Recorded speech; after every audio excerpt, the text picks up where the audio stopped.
E. L. James's 50 Shades of Grey is a modern literary phenomenon that has gained infamy and captivated readers like few other books of this century. With its enthralling narrative, it explores the intricate relationship between Anastasia Steele, a young student, and Christian Grey, a wealthy businessman who leads her into a realm of intense sensuality, where elements of bondage, discipline, and submission come to life. The popularity of 50 Shades of Grey is unparalleled, with the entire trilogy amassing over 100 million copies sold worldwide. Remarkably, this project originated as fan fiction but underwent several revisions before James self-published it in 2011, achieving unprecedented and unexpected success. Subsequently, Vintage Books, a prominent mainstream publisher, recognized its potential and picked it up in 2012, leading to skyrocketing sales. This literary sensation further expanded into a highly successful movie franchise that commenced in 2015. The notoriety surrounding 50 Shades of Grey stems from its unconventional subject matter, as it delves into the realms of BDSM erotica.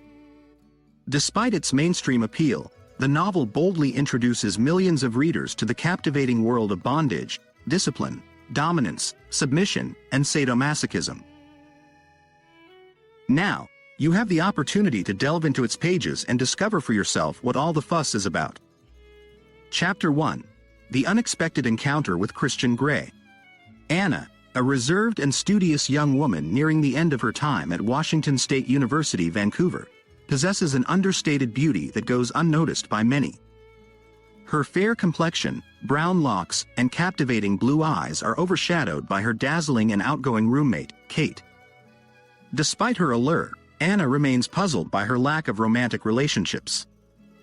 On this particular day, Anna finds herself once again assisting Kate, who has been tirelessly pursuing an interview with the enigmatic CEO of Grey Enterprises Holdings, Inc., Christian Grey, slated to speak at their graduation ceremony. Unfortunately, Kate falls ill, leaving Anna with the responsibility of traveling to Seattle and conducting the interview on her behalf. Quickly arranging her unruly bed hair into a hasty ponytail and donning her sole skirt, Anna embarks on the journey. The imposing Grey Enterprises Holdings building stands as a contemporary architectural marvel, boasting steel, glass, and sandstone elements. As Anna nervously approaches Mr. Grey's office, her heart pounds within her chest, and in a moment of clumsiness, she stumbles and falls through the doorway. It is in this vulnerable position that Anna's eyes meet the striking figure of Christian Grey, his tousled copper hair commanding attention. Extending a helping hand, he lifts Anna from the floor, and a thrilling electric current passes through their connection. Hypnotized by Grey's intense yet playfully enigmatic gaze, Anna stammers through Kate's questions, captivated by his emphasis on control and discipline. While a part of her desires to flee, another part is utterly captivated. Later, back at home, Kate is exhilarated by the intriguing insights Anna has extracted from the enigmatic recluse, and Anna resumes her duties at the local hardware store. However, fate takes an unexpected turn when an impeccably dressed customer enters the store, none other than Mr. Grey himself. Anna's pulse quickens as she observes him restocking cable ties and rope, signaling the convergence of their paths and the unveiling of hidden desires. Chapter 2. The enigmatic encounter continues. As Anna musters her composure, she musters the courage to request a photo shoot with Mr. Grey for Kate's article. Surprisingly, he agrees. Anna enlists the help of Jose, a friend and photographer who has harbored feelings for her. Following the photo shoot, Mr. Grey insists on joining Anna for a coffee, despite her difficulty in uttering a coherent response. Overwhelmed, she mumbles a hesitant refusal, but he exerts a forceful presence, leading her to reluctantly consent. During their time together, the enigmatic Mr. Grey delves into personal inquiries, learning about Anna's status as an only child, her mother residing in Georgia with her fourth husband, and her stepfather, Ray, residing in Montesano, Washington. Yet, when Anna inquires about his own background, he remains tight-lipped. She knows he is adopted, as public records indicate, but beyond that, his origins remain a mystery. In a state of nervousness, Anna stumbles once more, nearly colliding with a passing cyclist. Swiftly, Mr. Grey pulls her out of harm's way, enfolding her in his protective embrace. Gazing up at him, She yearns for a passionate kiss, but he gently rebuffs her advances. In the days that follow, Anna finds herself engulfed in a whirlwind of unfamiliar emotions. Nevertheless, she manages to maintain composure and complete her final exams. To celebrate, Anna and her friends venture out for a night of revelry, where she indulges in her first encounter with intoxication. In her inebriated state, Anna clumsily contacts Mr. Gray, slurring a message that elicits his concern. Back at the bar, Jose becomes increasingly forward, wrapping his arm around Anna despite her protests. Unwanted kisses rain upon her neck, but a commanding voice interrupts the unwelcome advances. Anna looks up to find Christian Gray standing before her, having traced her location through her phone. Worried about her well-being, he has brought his brother Elliot along, who swiftly engages Kate on the dance floor. Gray guides Anna back to his suite, where they lie down side by side, sharing a chaste slumber. The next day, they engage in a much-needed conversation. Gray explains that his prior rejection stemmed from his inclination to avoid romance, despite his undeniable attraction to Anna. Intriguingly, he proposes delving further into his unique inclinations upon their return to Seattle. Confused yet enticed, Anna agrees. Stepping into an elevator, a sudden surge of passion overwhelms them, leading to a deliciously unexpected kiss. Chapter 3: A Journey into Christian Gray's World. Paraphrased version. Christian takes Anna on a captivating journey as he whisks her away in his helicopter to his luxurious home in Seattle. Welcoming her with a glass of wine, he presents her with a non-disclosure agreement that requires her signature. Guiding her through his residence, Christian reveals a mysterious room he refers to as his playroom. The space is adorned with soft lighting, leather, and wooden furnishings, featuring a prominent mahogany cross on the wall. Intriguing objects such as poles, paddles, whips, and feathers fill the room. Christian candidly explains that he is a dominant and this room is where he exercises control over his submissives. Consequently, he emphasizes the necessity of signing both the contract and the non-disclosure agreement to establish boundaries and rules. The rules outlined in the contract stipulate Anna's obedience, fixed schedules, exclusivity, and even cover aspects like eating, sleeping, exercise, and contraception. Additionally, the contract explicitly sets hard limits, forbidding activities such as fire or breath play and acts involving urination. Overwhelmed, Anna's astonishment leaves her speechless. Christian, sensing her surprise, inquires if she wishes to add or modify anything. Struggling to find her voice, Anna timidly confesses that she is inexperienced, having never engaged in sexual intimacy before.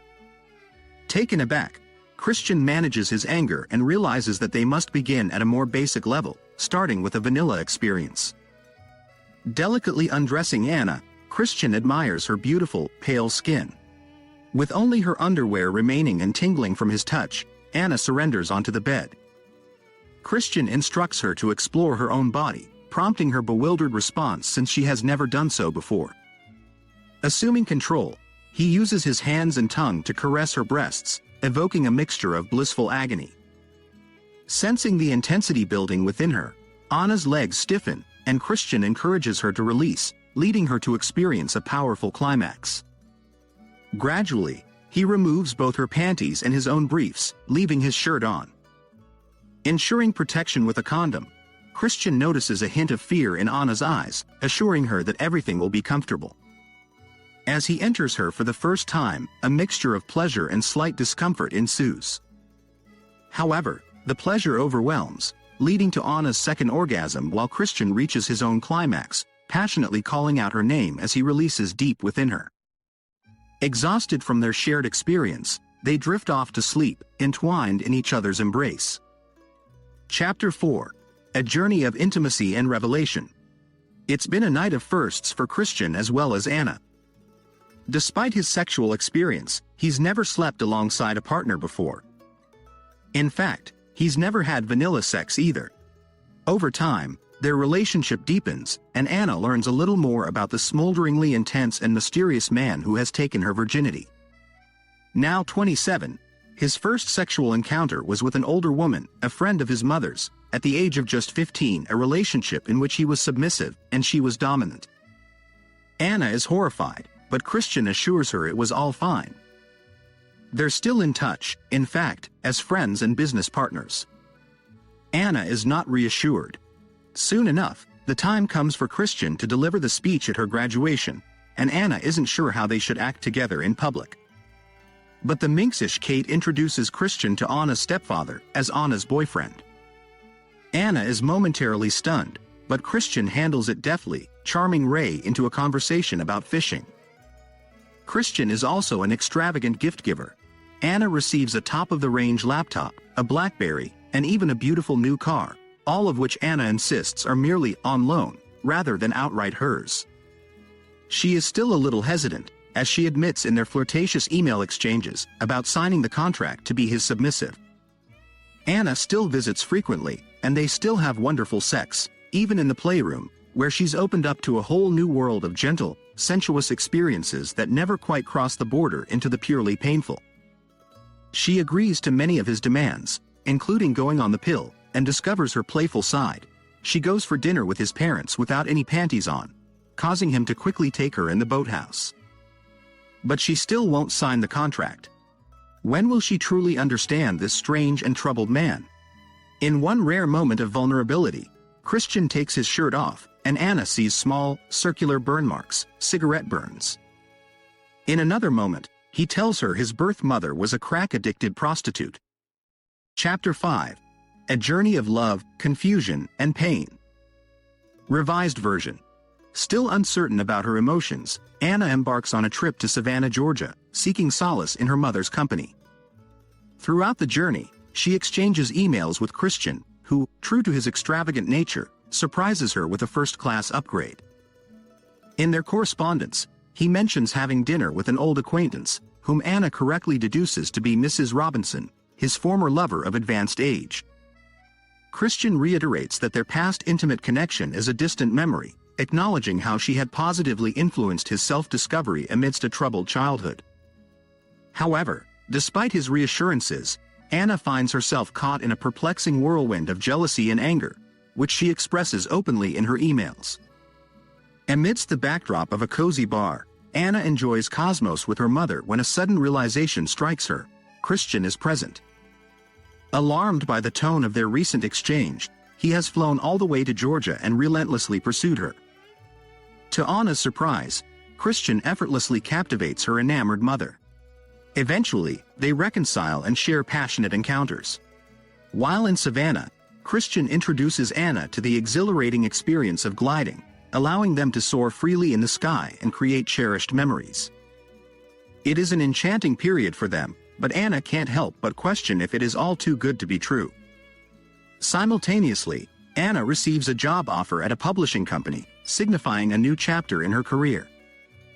Desperately desiring Christian's presence in her future, she yearns for a deeper understanding of his complexities, as there remains much she has yet to comprehend about him. Upon their return to Seattle, their time in the playroom is filled with both ecstatic highs and disheartening lows. Christian's skillful use of sensory tools and the ethereal melodies of Renaissance composer Thomas Tallis elevate Anna to new realms of pleasure. However, when discussions revolve around their contractual agreement, a crucial decision looms.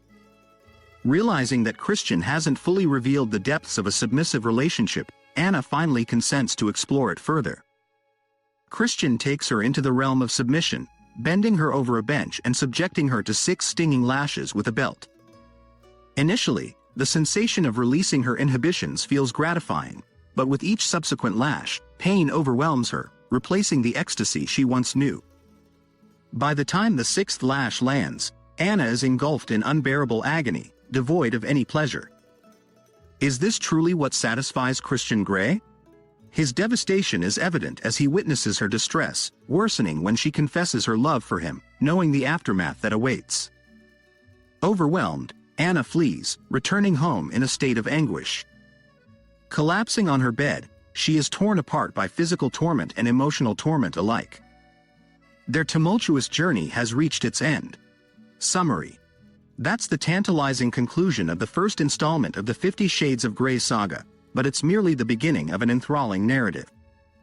This book synopsis has exclusively explored the events of the initial book in the 50 Shades trilogy, with the gripping story extending further in 50 Shades Darker and 50 Shades Freed. Keep your anticipation high for forthcoming chapters. Now, thank you for taking the time to watch, and if you found value in this video, be sure to hit that like button and subscribe to my channel.